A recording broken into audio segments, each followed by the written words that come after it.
La violencia, como todos sabemos, es parte estructural de la historia del mundo. La violencia define los caminos por donde camina la historia. El tema de la violencia no es un tema entonces ajeno a la historia del ser humano, ni es ajeno a la vida de los pueblos a lo largo de su devenir histórico. Hoy tenemos un problema muy serio de violencia e inseguridad en Nayarit, que es producto también de la violencia y de la seguridad que prevalece en el resto del país. Algunos personajes, algunas personas que analizan el tema desde el punto de vista superficial, dicen que la violencia se ha generado en últimas fechas, producto sobre todo de los enfrentamientos entre los llamados grupos de la delincuencia organizada. Yo difiero profundamente de esta concepción. Yo creo que la violencia forma parte de la lógica de la construcción del sistema capitalista. El origen de la violencia es inevitablemente, indudablemente, la lucha de clases. Hay una violencia sobre la que normalmente no se pone atención, es una violencia estructural. Es una violencia profundamente brutal que se ejerce generalmente contra los pobres en un sistema como el que vivimos nosotros, profundamente injusto. La violencia del desempleo, la violencia de los salarios miserables, del salario mínimo que no ajusta para nada, la violencia que tiene que confrontar los padres de familia cuando van a las escuelas y no encuentran sitio para sus hijos y no encuentran además el dinero suficiente para sostenerlos en el estudio.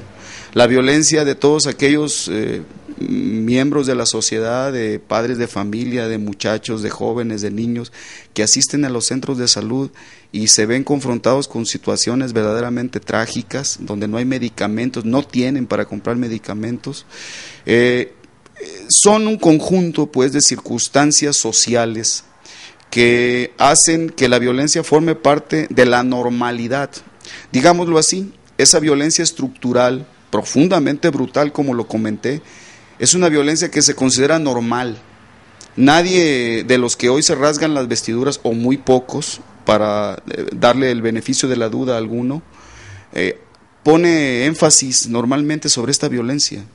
Esa violencia pasa como una situación o una circunstancia normal, producto o forma parte de la vida normal, el orden, la paz y la tranquilidad de la que el gobernador del estado de Nayarit hablaba durante sus primeros años de gobierno. Todas estas circunstancias del desempleo, de la migración de los campesinos hacia Estados Unidos, del abandono de los familiares, de los niños de la calle, de los ancianos abandonados, toda esta violencia era una violencia que estaba ahí.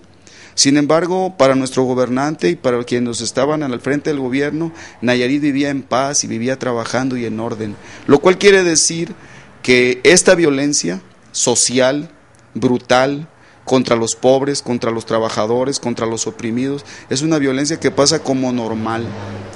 De tal forma que tenemos que poner el énfasis en la profundidad del problema, no solamente sus manifestaciones más evidentes, como es el caso de las confrontaciones a balazos que se están dando en las calles y que ya se están convirtiendo en parte del escenario normal de la ciudad de Tepic y de algunos pueblos de Nayarit, no solamente en esa violencia, sino en la otra, que es el sustrato o es el caldo de cultivo precisamente para que crezcan estos fenómenos que yo llamo fenómenos de descomposición social, que están ya profundamente arraigados en la vida del pueblo de México, en la vida de México. Esa descomposición social también está acompañada de una descomposición política, que se expresa no solamente en este tipo de acciones, sino en el conjunto de acciones, de actividades que se realizan desde el poder público, con la llamada delincuencia de cuello blanco, que también es un componente fundamental de la vida social de México, de nuestros días. ¿Quién no recuerda todo el fenómeno de los deudores de la banca? Miles y miles, cientos de miles de pequeñas empresas, de medianas empresas, de microempresas en la quiebra, por decisiones tomadas en las altas esferas del gobierno que tuvieron que ver con protección a un grupo de banqueros que yo francamente no tengo otra palabra que la palabra sinvergüenzas para ellos. Ese conjunto de delincuentes, esos no son tocados, esos forman parte de la normalidad. De tal forma que yo invito a quienes estamos ahora preocupados por lo que sucede en Nayarit y en México, a que asumamos también la responsabilidad de hacernos cargo de combatir las causas profundas de la violencia que se generan en la sociedad. Agradezco la posibilidad de permitirme salir a la luz con este comentario a todos aquellos que participaron en la edición y en la presentación de este video. Muchas gracias a todos.